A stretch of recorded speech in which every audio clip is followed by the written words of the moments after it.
AO Flippity Flop is in hot water once again. I personally do not trust someone like Marjorie Taylor Greene, a proven bigot and anti-Semite, on the issues of what is good for Gazans and Israelis.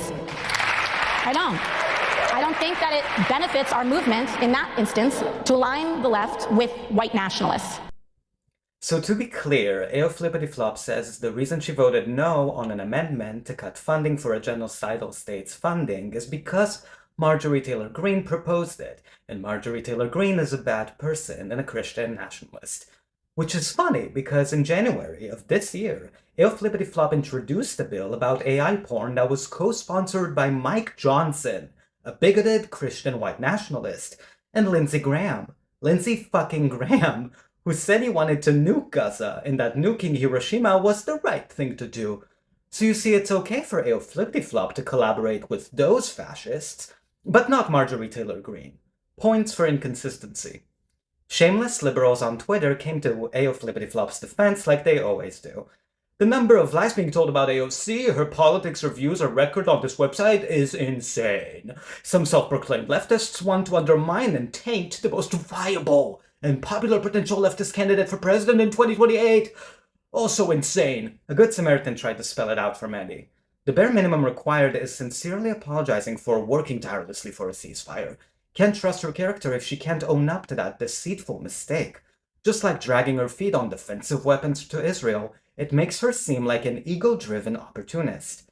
I would actually argue the bare minimum for AO Flippity Flop, to meet the moment, is to come out as anti-Zionist, join Rashida Tlaib, and endorse the one-state solution. But Mohammed is talking to a liberal here, so baby steps. Mehdi replied, "Why is AOC being asked to apologize for a single remark at the DNC while MTG doesn't have to apologize for a long history of anti-Muslim pro-Israel voting and statements? Am I supposed to be supporting MTG or something? You're putting words in people's mouths. Most are just pointing out that MTG is no different as a political opportunist, which makes it worse that she can better articulate empathy even if it's fake. AOC is not meeting the moment." You see, Mehdi here isn't even entertaining, using his low level of influence to shift AOC into a more electable position, a reasonable position, apologize for her political miscalculation that hurt a lot of people's feelings. Politicians hate apologizing. Anyone remember Hillary refusing to apologize for the Iraq war vote? Instead, Mehdi is chastising well-meaning people who theoretically could be in AOC's corner and calling them insane.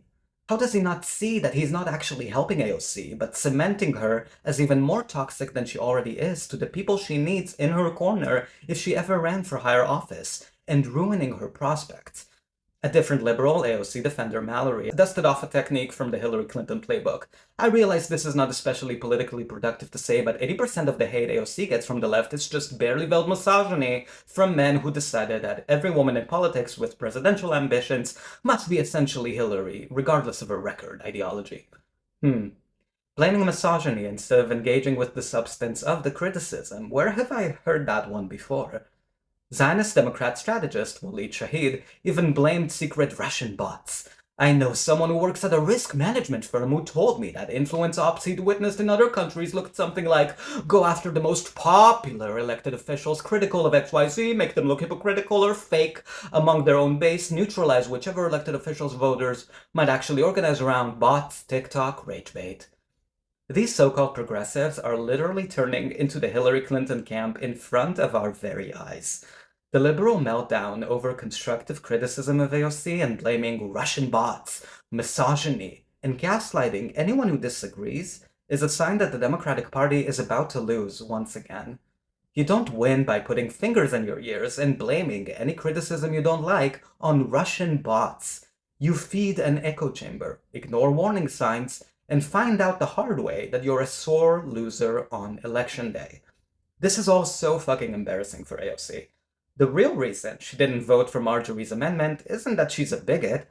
It's because AOC resents Marjorie for insulting her in the press and calling her a pathetic little hypocrite. That's it. AO Flippity Flop has no problem collaborating with white nationalists on bills when it benefits her. She's lying when she says she has some high moral standards about who to collaborate with on bills. She's lying every time she opens her mouth. What AOC is mad about is that people call her out on her lies instead of swallowing it like zombies. Voting no on Marjorie's amendment was an especially stupid move on AO Flippity Flop's part, because Marjorie's amendment was about cutting money to an apartheid state currently genociding Palestinians, an issue which from the beginning has been AO Flippity Flop's kryptonite. None of this is a moral referendum on whether Marjorie Taylor Greene is a bad person or not. Marjorie Taylor Greene is a bad person. She's a bigot, and everybody in politics is a bad person. I'm against Marjorie Taylor Greene for many reasons. For example, she tried to expel Rashida Tlaib from Congress for calling for equal rights from the river to the sea.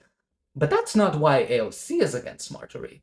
Rashida, who Marjorie tried to expel from Congress, still voted yes on Marjorie's amendment to cut Iron Dome funding, along with Summer Lee and Ilhan Omar.